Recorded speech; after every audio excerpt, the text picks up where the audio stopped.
Okay, so we're at 10:20 now, so I'm going to begin. There's lots of other sessions as was noted. I think there's definitely people are there's lots of other reasons to go to other events. But it'd be useful if people could close the door. Michael, could you just close the door so it's easier to hear? So I do want to first thank the sponsors and the organizers for this event. This is it's an important issue to get people together in person and to talk about and learn from each other about how we use the software, how we work in a community. I just want to note that this is. I also want to thank you for being my initial presentation around using the software that are built using AI to create this presentation. So it's always nice to go off and have some guinea pigs, and you were it. My name is Mike Gifford. I'm a Drupal core accessibility maintainer. For 21 years, I ran a business here in Ottawa called Open Concept and was one of the founders of Ottawa's Drupal community. I'm also a W3C invited expert and work on both the accessible roles and responsibilities mapping, which is an accessibility process which is efforts to try and break up WCAG into something that's more legible, as well as the web sustainability guidelines, trying to help people understand the nature of the environmental impact of our technology. So I'm going to be talking about digital sovereignty and infrastructure, and I think that's something that doesn't necessarily capture a lot of people right off the bat, but it's something that I think is quite important, and that is growing. There's growing awareness about the need for this. So, how many people have heard about, challenges in the United States around governance? And there's a few people who've been heard some controversy of stuff that's happening down there. And how many people here there was a court case a while back where the French Microsoft was presenting to the French courts or the French government about whose law is supreme when it comes to sovereignty, and the Microsoft admitted on stage that ultimately it's the U.S. law that takes precedence over French law. So that was certainly an issue. There's been other issues too, where governments have had their emails stopped because of potentially because of orders from the U.S. government. So there's a lot of reasons why sovereignty is becoming a real issue. How many people here are involved in the government technology sector in one way or the other? Okay, quite a few people. That's sort of what I thought. So I'll be touching on a few different issues here, but it's I think that it lines up. My talk is going to line up in some ways with what Rod's talk was, in that it's about incentives. How do we structure the incentives so that Canada is able to go off and have an opportunity to have a space in a global marketplace? And how do we drive more people to Drupal and open source communities so that we can continue to do that? So, yes. So, I first want to go off and highlight that Drupal is solving more than what is generally recognized, and this is useful for a range of different reasons. For when you're looking at publishing at scale, Drupal does it really well. Accessibility, security, that's something that's quite important. Trying to provide multilingual delivery, also quite important for government, but also incredibly complex workflows. It's important that you have a strong, consistent open source license area with leverage, that there's an ecosystem of people around this. If there was only one company that was responsible for delivering Drupal, it would be a less strong contender for implementation on any scale, because you still have a critical weak point or failing point for users. If you have the if there's one company that gets to make the choice about where the future of the software goes, even if it's open source, even if you can't fork it, it's a lot less. It's a lot less. You have a lot less rights and opportunities than if you have a lot of different vendors who are trying to provide a multipolar governance structure like the Drupal Association provides in order to ensure that the best ideas get in, not just the ideas that benefit the biggest player in the open source ecosystem.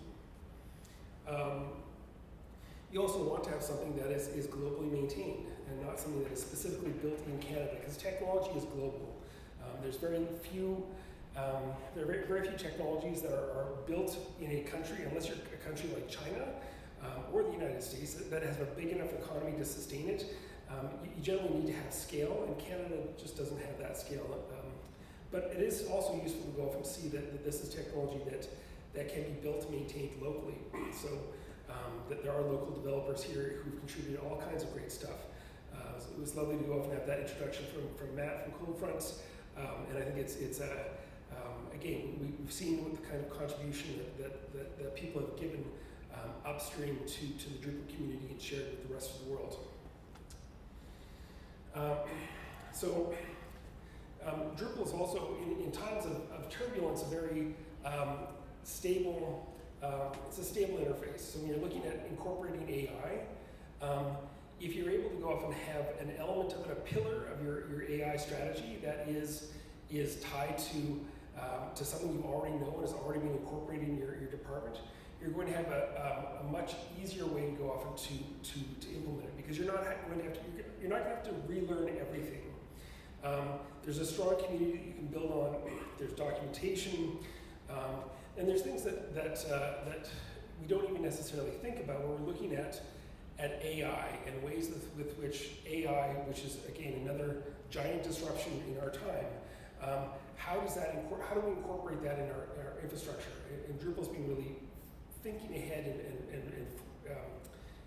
advancing things like RDFA is a semantic framework for document metadata that's been part of Drupal for I think since Drupal 7. Like that, a vision of an open web and that open collaboration has been something that Drupal has been building for an awfully long time.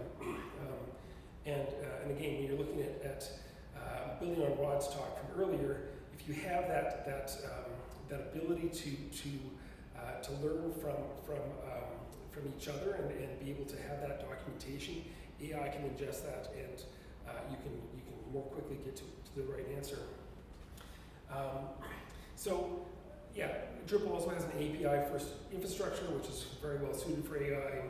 So there's well-structured content, extensible modules, and it's almost like Dries was expecting this to be something that AI was going to building Drupal for AI. Not that he did, but it would be it does play very nicely with the kinds of infrastructure that Drupal needs, or that AI needs. And Drupal is brilliantly boring, which is something that government needs to aspire to. Like, you don't hear that often about Drupal sites crashing and government sites being taken down. And there's the only instance I know of that the government of Canada had a Drupal embarrassment was with CSIS, with intelligencematters.ca. This is at least 10 years ago. They didn't bother to upgrade it from Drupal 5, and I kept wondering, is this a honeypot or what is this? And it was when it got hit by a Viagra attack, and there was Viagra and Cialis advertising on the intelligencematters.ca website. That's when they said, "Oh, we better upgrade this from Drupal 5," and we were involved in the process of upgrading that. This was definitely an entertaining process of that's as close I think we've had to a Drupal embarrassment in the 15 or so years that Drupal's been involved in delivering government websites, let alone other major websites in Canada and around the world. So it isn't just, having a strong foundation is really useful for independence. So it's not just about the code. The code is good, we like the code, but again, there's multiple providers, there's a vibrant ecosystem both in Canada and internationally. There's there's consistency from a legal perspective. So because everything on Drupal.org is under the GPL, you're not having to worry about licensing issues that maybe there's going to be some sort of conflict about the intellectual property of the tools that you're using. Having that consistency, I think, is also really important for any large-scale effort to build sovereignty in our communities.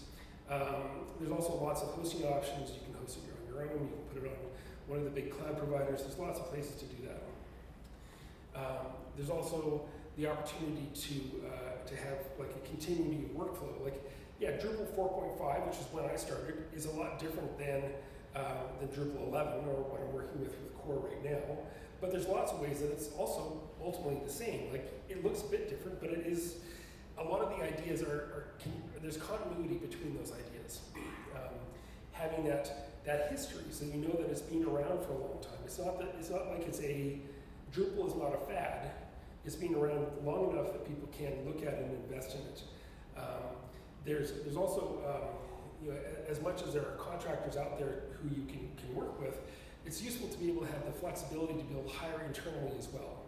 And to know that you can take somebody who has experience in web development and you can bring them up to be a Drupal developer or a themer. Like, you can help them come into the stack, because that is an option for organizations to look at as well.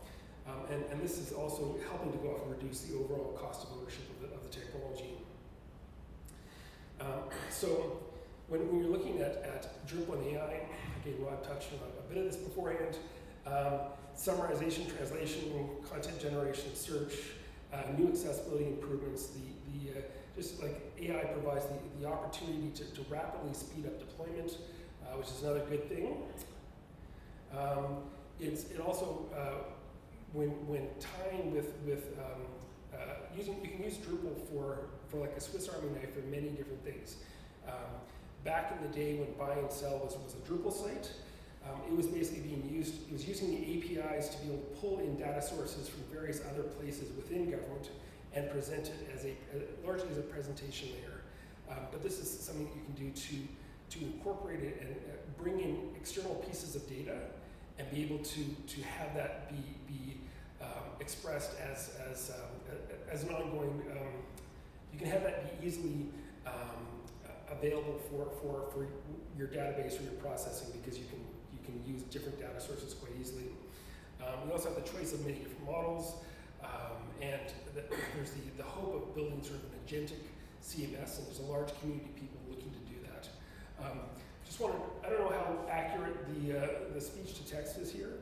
I can't exactly look at that. So far, when my testing on my own, it works fairly well. This is a browser-based speech-to-text tool that I was able to go off and configure with this open source slide presentation, so that it can be accessible for those people who who have hearing challenges. So I think that there's another challenge with the risk of proprietary integration, and it's been interesting in the government of Canada has talked a lot about data sovereignty and the idea of having residency, making sure the data is on servers that are in Canada. This is an idea from a bygone era that really no longer. I mean, it's not bad to have servers in Canada, but it's not like the RCMP can come along to the server and inspect the servers and be able to give some sort of analysis about where your data lies or what's happened to that. That happens at a software level, and we have to be thinking about that risk. And I think that if you have, when you're choosing AI, if you have a single provider, then that is a single point of failure, and you're not in a position where you're providing them with a vendor lock-in. Now, there are ways to go make these more interoperable or to build an abstraction layer, so you're not necessarily as susceptible to the whims of a particular vendor. Maybe even offering access to more than one, so that you have the ability to choose from them. But we do need to be able to start having for decision making that independent validation, because AI is powerful, but we have to trust and verify. The last part is really the most important part, is the trust but verify. So we are in the middle of an AI hype cycle. I don't have mathematical proof that there will be AI bust, but it seems incredibly unlikely that there is not going to be an AI bust at some point that will suddenly require us to pay the prices of the actual cost of the technology we're consuming. So we may be only paying $30 a month right now for AI. If you've got that deal, that's great. But we can expect that we're going to be charging a lot more for that, because there's been so much venture capital put into this technology that it's going to be something that we should expect to pay a lot more than we are very soon. And how do we try and build our systems now, not assuming that the costs are as cheap as they are now, but that we're able to go off and to accommodate a much higher price when suddenly we're paying the real costs of this technology, which are significant. Just even looking at the data centers alone, it's a significant cost to our communities, to the environment, and to our pocketbooks. We're looking at having these huge investments. So it's also worthwhile to note that even ChatGPT 5.5 came out recently, I think, and there's a Claude 4.7. Like, there's these different versions. Well, what are the kinds of answers you get, even jumping between versions? How do you compare what the answers you had yesterday with 4.6 versus today with 4.7? Like, there's no easy way to go and provide that comparison unless you completely rerun the test with both systems of AI. Because these are black boxes, it's much more difficult to go off and audit the results you're getting, other than, oh, the latest version, of course, is going to be the best version because it's the latest version, right? But that's not auditing. It's a wing and a prayer. And then this is just like with proprietary technology, that if you we have had this sort of sense that we've been told that proprietary software is secure because they have people to take care of that.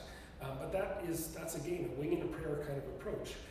And we know more and more that isn't the case, that security, privacy, a lot of our assumptions about what these big companies are doing with our data is inaccurate, and that we haven't been holding them to account for the things that for the use of our data in the direction of our technology. So yeah, Drupal allows AI flexibility. We should be looking at choosing this for, looking for ways to choose between large language models and small language models, mixing proprietary and open source AI where possible. There's definitely good reasons to use these giant large language models. For some of the reasoning, for some of the analysis they do, they are the tool to do that, but they aren't necessarily the tool to do everything with. And how do we have more control over the training data and the training weights so that we're able to have results that reflect the needs of Canada, not just the needs of the providers of this AI. We also want to have that flexibility to deploy it wherever we need to deploy it, and also to think about, like, can we start building our technology so that it's grid aware, that we're building, we're executing the heavy compute when it's cheaper or when it's more environmentally friendly, and not just whenever we push submit. So platforms are much like constitutions. And it's even worse than just the technology itself. I think that there are ways with which the technology is buttressed by other social constructs that are part of this. So it was interesting being in Estonia a little while ago and just last year, and looking at what they've been able to achieve with the X-roads, with their digital identity, with like, you can get married and I think divorced online now. So you can't do everything, but it's almost all government services can be done online. And it's just, they were able to, because they couldn't afford Microsoft services, they were able to go off and build, using open source from scratch, and take their idea of what a digital society would look like and be able to implement it in that space.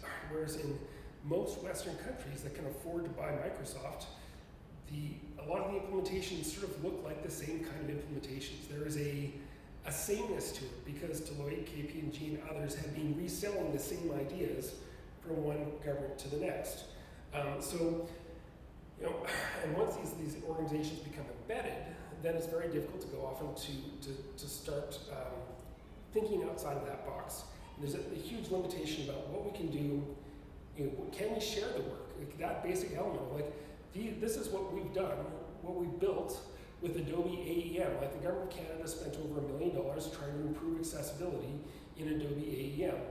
What happened to that technology? What happened to that in implementation? Was there any effort to go out and say, this needs to be shared with the world? This is something that needs to be at least improve the AEM community, if not the broader population. It's like, well, no. So I think there's also things around intellectual property rights and contract rights, and also that silo mentality that so many large organizations have. And that's not just government, but a lot of organizations have a silo mentality that stops them from sharing. If you're interested, there's an interesting group that's largely in the US called Inner Source Commons that's looking at how to often encourage collaboration within large organizations, because sharing is a real challenge, even if you're not talking about doing it in public on GitHub. Are people here with this, familiar with this quote, code is law? Oops, that says code is law, there we go. So this is from Lawrence Lessig, who is a lawyer in the US that helped found the Creative Commons organization. And I think once we allow information to get into code, it becomes the process of law. And with AI, that just makes it even more so. It becomes the policy or action or implementations. So, the most of the control right now does reside with U.S. federal government agencies, and that's a bit of a problem. We should be able to go into whether that's the infrastructure, the software, the patents, the roadmap. Those are not things that are controlled by Canadians. The government of Canada spent $1 billion buying Office 365 products and delivering it across for the 250,000 Canadians. Who knows whether that was a good deal or not? But if you're going to spend $1 billion, you know accessibility is going to be a priority.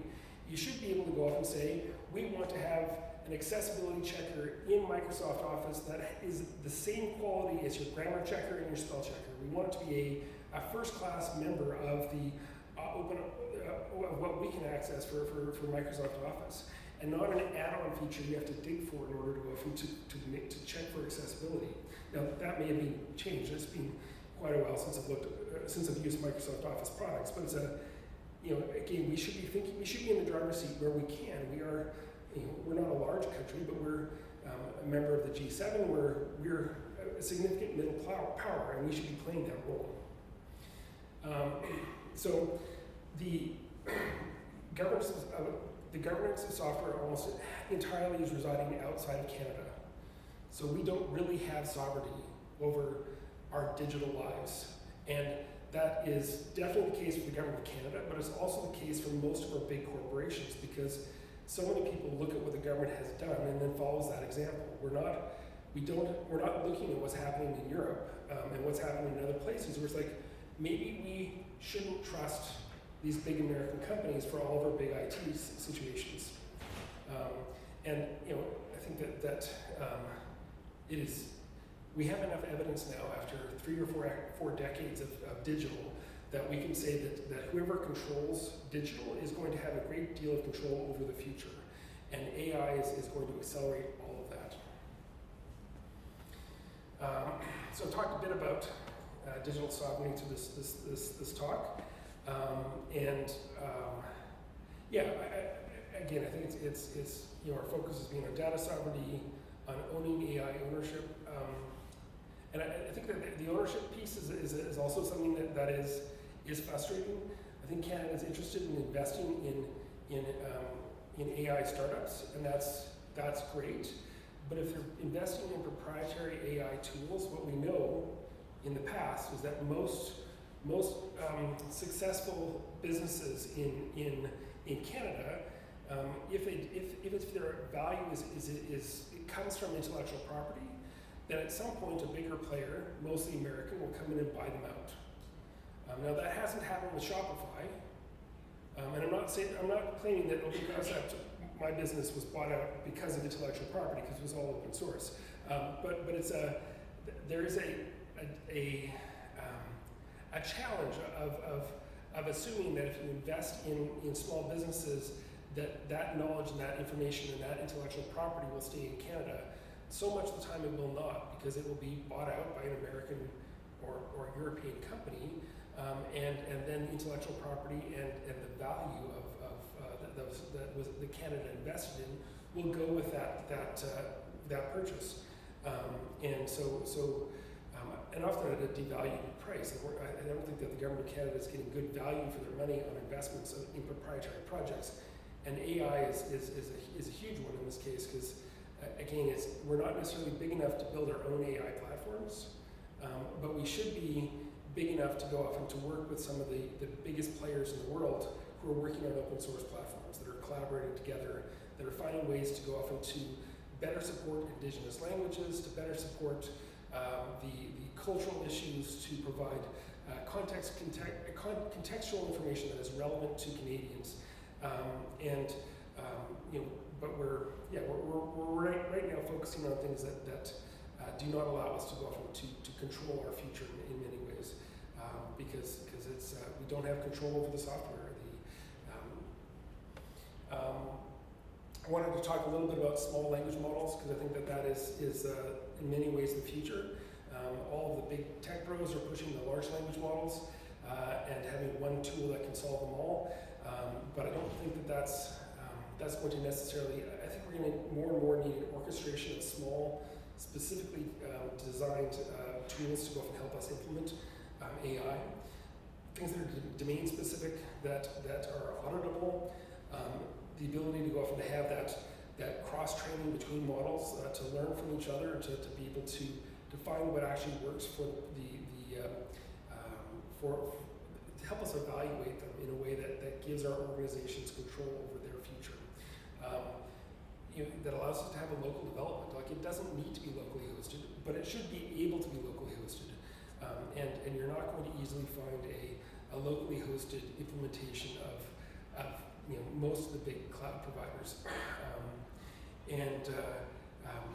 We need to be able to have that collaboration and that knowledge sharing that makes sure that we're able to work with some of the biggest and best players in the world, but also to keep innovation happening and driving in Canada, so that we're not losing that to whoever's able to go off and offer the biggest salary or the biggest buyout to the companies that are involved. So I've gone to FOSDEM a number of times in the last few years. Have people heard about FOSDEM? So FOSDEM is a giant open source event, and this past year there was a Drupal for Government focus that happened just before FOSDEM. I was able to speak at both FOSDEM and at the Drupal event beforehand. And there's really quite a lot of excitement around open source and innovation that's happening in Europe. There was presentations at the EU Parliament. There's initiatives around. If people heard about the Germany Sovereign Tech Alliance, so Germany is investing hundreds of millions of euros in open source tools. And they're doing this partly because they want to jump-frog over the technology problems, or over the American providers, and find alternatives. And they see open source as being a critical part of this. That open source is part of the vast majority of software out there. Most proprietary software, like 80 or 90% of proprietary software, uses open source within it. If you're driving a car that has software in it, it's using open source software. There's a fascinating presentation from Daniel, I forget what Daniel's last name is, but he's the guy behind curl, which is a command line tool that's used on it's used on Mars. And hearing sort of the kinds of feedback and the involvement that he's on, and the number of cars that are using his software, and yet the number of people that contribute back to his work are negligible. but it runs a critical part of our infrastructure, not just in cars, but in all of our computers. It's shaping the infrastructure. It's trying to go and shape the incentives so that that open source isn't just the free option. It's an option